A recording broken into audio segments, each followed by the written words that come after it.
Breaking news. Daryapur Bhatkuli मार्गावर दर्यापूर शहरापासून जवळच असलेल्या मुख्य रोडवर तहसीलदार व एसडीओच वाळू माफियाचे ठेकेदार असल्याचा आरोप या लिखाणातून करण्यात येत आहे. टाकळी इचोरा भुजवाळा येथे अवैध उत्खनन चालू आहे असा सुद्धा मजकूर या रोडवर लिहिलेला आहे. Breaking news.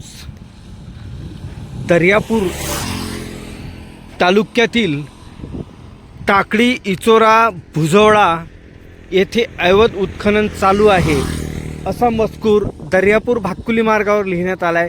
वाळू माफिया एसडीओ तहसीलदार ठेकेदार आहेत असा मजकूरसुद्धा या ठिकाणी रोडवर लिहिण्यात आला आहे. अज्ञातांनी हा आरोप केला आहे. वऱ्हाड माझा न्यूज, दर्यापूर.